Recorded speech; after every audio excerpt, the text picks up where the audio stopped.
that was a broad question. And Okay. then transition that into like childhood. Tell us about your upbringing, your family. Okay. Cool. Yeah. All right. So will we do this? Yeah, you're good to go. Okay. Who are you? My name is Mason Morris. I'm 37. Born and raised in Quincy, Florida, but I've been a native of Leon County for 12 or 13 years. We're into that. Yeah, 13 years. But of course, born and raised in the area, of course. I have 2 older brothers and a younger sister. I have 7 nieces and nephews. The age range is from 21 years to 21 months. That's what happens when you have much older brothers. And I am a graduate of what's now TSC. I will always call it TCC. Also a graduate of Robert F. Monroe School in Gretna or Mount Pleasant, either or. I am a very big advocate of equal rights. I'm a big disability advocate, and that comes from living in a small town, growing up in a small town, and then moving to Tallahassee, which is a little bit bigger, but seeing that it's not really that different. So I was born with spina bifida, and that is just opening in your spine. And numerous, I'm 37 and I've had about 50 surgeries in that time. And most of them from birth to the age of probably 15. That's when most of them happened. And so because I don't walk, I used to do crutches and braces and physical therapy and all of that. And then that stopped. And ironically, in 2015 and 16, I started going back to physical therapy, and I was standing and walking and did that for about a year.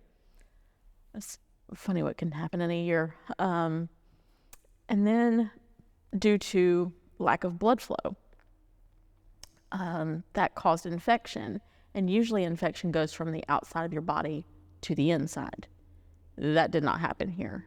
The infection went from the inside of my body to the outside. So by the time I knew anything was wrong, I was at the point of no return. There was nothing left to do but to take it was that or not be here. So that's what happened. And I was in the hospital for about a month. And while I've had most of my surgeries at TMH, I've dealt with many of the nursing staff there. And while none of them work there anymore, I will say that the 2017 ortho nursing staff, they made hell on earth seem like heaven. All my girls, and I'm still connected to them to this day. I wish they all still lived here. But yeah, the Liz, Rakia, Megan, I know I'm gonna miss some names, Marty, all of them, Molly, Brian, they would just come and hang out in my room, and we would just like talk and laugh, and they would come hide, from their horrible mornings, and they would bring me food, they'd bring me breakfast. Yeah, they made that month. They made a really horrible situation seem not so bad. So I'm really, really thankful for them. But yeah, that's what happened. It was just lack of blood flow caused an infection. Didn't know anything was wrong until couldn't do anything about it except take them off. So there were rough times. I did really notice that I was different growing up in school. I realize now that that's because of assimilation. I just kind of molded myself to every situation I was in. And I truly did not fully realize or accept that I was disabled till I was probably 32. Losing my legs had a lot to do with that. Becoming more disabled in your 30s, that'll change your perspective. and kind of flipped the light switch for me, and I realized how ableist Leon County is, and just how much needed to change. And that's where my true advocacy journey began. I would stand up for other people. I would be an advocate for other people, but I wasn't always the biggest advocate for myself. But that's definitely changed. So, yeah, aside from being an advocate, I love to cook. I enjoy sports. I enjoy music, singing. I love to write, even though the music and the writing they're not mutually exclusive. They don't go together. But yeah, I love to laugh. I love to make people laugh. I love food. Yeah, and I'm a big kid. You mentioned earlier that you come from a big family in a small town. Can you tell us a little bit more about what that was like? Oh, do I come from a big family? This is just my parents, my siblings, their spouses, and their children. There's now 16 of us. Yeah, I think there's 16 of us now. And my dad's side of my dad's side of the family, who's also from the area, his mother had 10 brothers and sisters, and so I have a lot of cousins. So I'm kind of related. Feels like I'm related to everyone in Quincy. So can't really go anywhere without someone knowing someone that I'm related to. My dad has played baseball and softball since before I was born, and he worked for the state for 42 years. So anywhere I go, somebody's coming up to me. Oh, I know your dad. I've worked with your dad. I've played ball with your dad. So someone always knows someone that I'm related to. That's for sure. So family is near and dear to your heart. Is there a certain family member or somebody that you grew up with, a friend, that made a huge impact in your life today? I mean, my mom was certainly a huge, she had to be my advocate before I could learn to be my own advocate. And my sister as well. Even though she's 4 years younger than me, she kind of was like the big sister. I mean, she was taking care of me. She took care of me a lot growing up, and sometimes still does. And outside of my family, I have two friends that have very heavily impacted my life. One has a disability, one does not. The one that has a disability, his name is JJ. We met at TCC in our first year of college. He has cerebral palsy, and the crazy thing is, I did bond with him because he had a disability, but I more bonded with him because of his personality, and it wasn't something that I always noticed about him because I didn't even notice it about myself. And as we become more adult-like, well, as we've entered older adulthood, I suppose. I've watched him from afar be such an outspoken advocate. I mean, I didn't have a rule book growing up on how to be a disabled person. I didn't have there was no one around me to look up to. There was no mirror, for me to go, oh, that's how I do that. That's what I'm supposed to do in this situation. I didn't have that really until I met him. And so really in the last decade, just watching as he's an advocate for the disability community. He's also a Black man, so watching him advocate for the Black community really gave me the courage. And that's one of the things that gave me the courage the most, to use my voice. I am an outspoken person. I just wasn't really using it in the right ways. But he really has been a roadmap for me.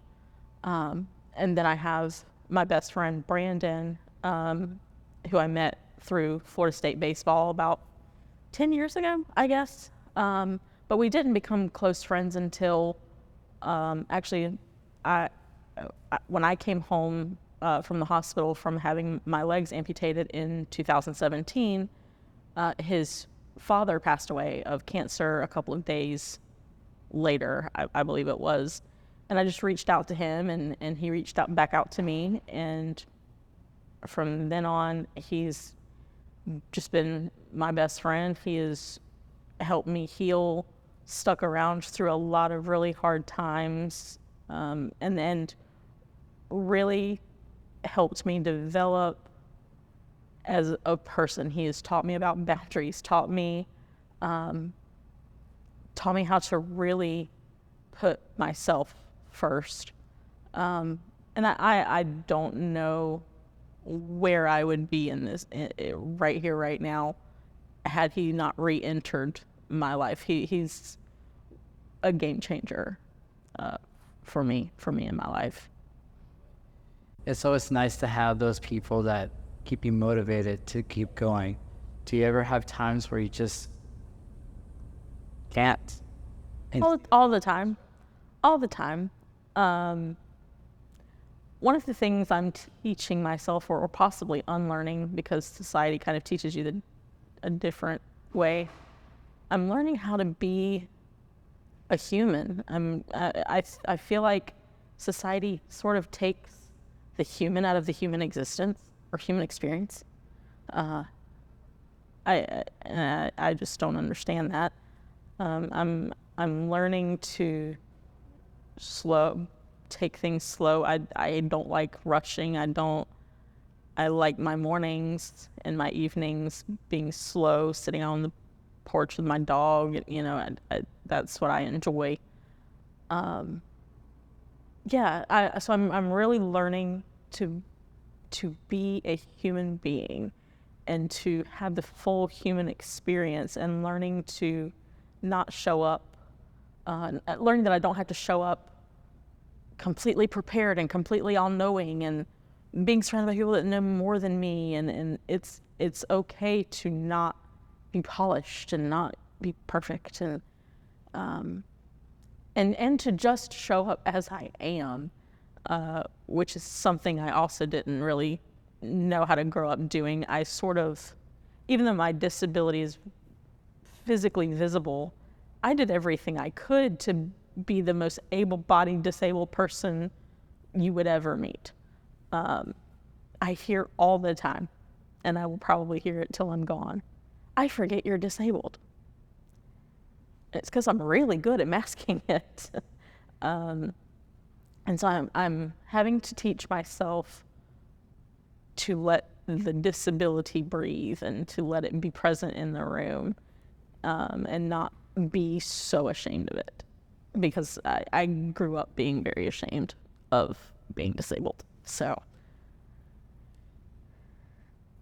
It takes someone very strong to be able to share their story, but there's countless others in our community that is still scared. How do you go about advocating for those individuals? I'm going to kind of reword your questions to fit my answer. There's a reason why I do it. I do it because every time I've ever shared anything about my mental health journey, about being disabled, my inbox always has messages in it saying that, I didn't have words for what I felt, but I found them when you wrote about them. I'm a far better writer than I am a speaker. And so that's why, because I want to continue to give myself a voice. Yes, I want to continue to amplify my own voice, but I also want to give other people power, and other people the ability to tell their own stories, and to not be afraid, but to do it anyway, because I'm petrified. Anytime I do it, I'm petrified. I just try to not let that stop me, and sometimes it does, but I try to not let that stop me. So that's why I do it, is to let other people know that it's okay to be scared and it's okay to do it anyway, and it's okay to not sound so polished and put together, because it's not about that. It's about showing up as you are, like just meeting the moment where you're at. As someone that's been in Tallahassee since 2009 as a business owner, what are things that we can do to be a better community for those not able? Talk to us. I have found that there's quite a disconnect because there's no conversation. There's no meeting of the minds. People are just building businesses and erecting buildings and parks and things, and they're not, maybe because it doesn't affect them, that seems to be an ongoing theme that I hear is, well, if it doesn't affect that person, they're not going to think about it. But they should. Because disability, if it's not affecting you right now, live long enough. Just live long enough, and it will. If you need a cane, end up needing a cane. If you need a walker, walk with a limp. You don't have to be born disabled to be disabled. Get hit by a car, get shot, get beat up, fall. You might become disabled. I know the young man, Ronnie Ahmed, that was injured in the shooting at Stroger Library. He was just going to study. And ended up getting shot. I was 30, thinking I was done being disabled, like I was done becoming disabled. And I had to have my legs amputated. So anything can happen to anyone at any given moment. And that's how the thought process, that's what that's got to be. And if that doesn't work for you, if it doesn't, thinking about yourself becoming disabled, think about your parents, your spouse, your children, your friends, whoever. You don't want to wait until the problem is in your face to try to fix it, because then you're in a panic and you've got the problem. To me, it's much better to build the buildings and have in the construction plans, have it already be disability friendly, wheelchair friendly, so that you don't have to run into these problems. And that it just all starts with having conversations with us, research. But I would prefer the people that are in the construction planning and all of that talk to us. Because if it's a situation that involves people, we need to be in those conversations because we are people. I remember reading your questionnaire and you talked about how you participated in a pageant. Can you tell me more about that? So I did. And what's wild is that I participated in the pageant the same year I lost my legs. Same year. It's from March, end of March. A lot can happen in a span of 4 months. Because from the end of March, April, that's when the pageant took place. And then by August, I was in the doctor's office being told I needed to lose my legs. In October, I was in the hospital. A lot can happen in a very short period of time. But yes, I was in the Miss Wheelchair Florida pageant in 2017, and that's another kind of game changer moment. Getting to meet and interact with women that are around my age that are also disabled, and see how they advocate for themselves in their cities. That also, I would say, began to awaken something in me. It didn't totally set in, but that sort of started to light a fire in me. And it was a lot of fun to be around women that looked like me and lived like me, and to see that just other people like me existed, because I don't get that a lot here. There are people that do live here that have disabilities. There's just not a lot of us, and people that have disabilities don't usually come here to set up shop with their lives. They come here for a certain purpose or a certain period and they move, because there's not a lot of options here for us, because we're fighting the city of 7 hills. We're fighting the age of the city. And then on top of that, you're also fighting a lack of awareness. So I'm doing I can't fix the age of the city. I can't fix the hills, but I can surely do something about the awareness. And that's what I feel like my purpose is. And once I started to own the fact that I was disabled, I feel like I found my purpose, and it was because I finally started living authentically. I started just living as a disabled person and stopped trying to be so able-bodied and so able-minded. So, that's what I feel like I'm put here to do, and that is to let my existence and my voice make change for the community that I'm a part of. This question goes to the community itself. What would you tell them if you get a chance to talk to all of them all at once? What's that one key piece that you tell everybody that what will inspire them to keep going?